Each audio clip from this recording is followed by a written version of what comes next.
Hello കൂട്ടുകാരെ, ഇന്ന് നമുക്ക് സെൽഫ് റിയലൈസേഷനെ കുറിച്ച് മനസ്സിലാക്കാനായിട്ട് ശ്രമിക്കാം.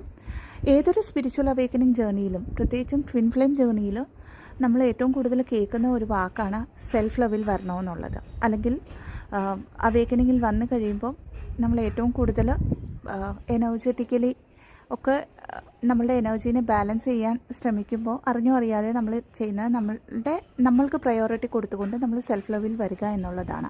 എന്നാൽ ഈ സെൽഫ് ലവിൽ വരുന്നതിന് മുമ്പ്, അല്ലെങ്കിൽ നമ്മൾ സെൽഫ് ലവിൽ വരാനായിട്ട് നമ്മൾ എടുക്കേണ്ട ആദ്യ പടി എന്ന് പറയുന്നത് സെൽഫ് റിയലൈസേഷനാണ്. അപ്പോൾ അതെന്താണെന്ന് മനസ്സിലാക്കാനായിട്ട് ശ്രമിക്കാം. അപ്പോൾ നമ്മളൊക്കെയും സ്പിരിച്വൽ അവേക്കനിങ് ജേർണി എന്ന് പറയുമ്പം സോൾ ജേർണീസാണ്. അതായത് ഓരോ ആത്മാവിൻ്റെ എൻലൈറ്റ്മെൻറ്റിൻ്റെ ജേർണീസ് ബോഡിയിലിരുന്നു കൊണ്ട് കംപ്ലീറ്റ് ചെയ്യുക എന്നുള്ളതാണ് അതിൻ്റെ മീനിങ്, അതായത് സ്പിരിച്വൽ അവേക്കനിങ്ങിൻ്റെ മീനിങ്.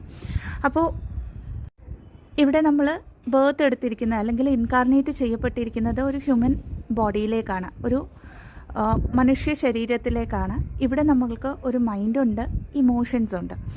അപ്പോൾ ഇവിടെ ആരും പെർഫെക്റ്റ് അല്ല. ഒരു ഹ്യൂമൻ ബോഡിയിൽ വരുമ്പോഴത്തേക്ക് നമ്മൾ ആരും പെർഫെക്റ്റ് അല്ല. പക്ഷേ പ്രശ്നം എവിടെയാണ് വരുന്നതെന്ന് പറഞ്ഞാൽ, സ്പിരിച്വൽ അവേക്കനിങ്ങിലേക്ക് വരുമ്പോൾ നമ്മളൊക്കെയും പെർഫെക്റ്റ് ആവാൻ ശ്രമിക്കുമ്പോഴാണ്. അത് പിന്നെയും ഇവിടെ ഒരു ലൂപ്പാണ്.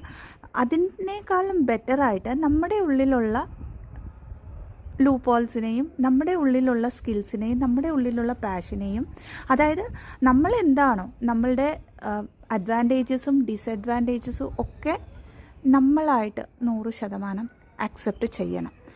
ശരിക്കും സ്പിരിച്വൽ അവേക്കനിങ്ങിൽ വരുമ്പോൾ ഈ ഒരു പോയിന്റ് വിട്ടുപോയിട്ട് നമ്മൾ പല മെഡിറ്റേഷൻസ് ചെയ്ത് പല തരത്തിലുള്ള പ്രാക്ടീസസ് ചെയ്യുമ്പോഴും നമുക്കൊരു വോയിഡ്, അതായത് അവിടെ ഒരു ലോൺലിനെസ് അല്ലെങ്കിൽ ഒരു സോളിറ്റ്യൂഡ് ഇല്ലായ്മ വരുന്നത് ഈ ഒരു സെൽഫ് റിയലൈസേഷൻ ഇല്ലാത്തത് കൊണ്ടാണ്. അപ്പോൾ ഈ ഒരു നമ്മളായിട്ട് നമ്മൾ അക്സെപ്റ്റ് ചെയ്യണമെങ്കിൽ എന്ത് ചെയ്യണം?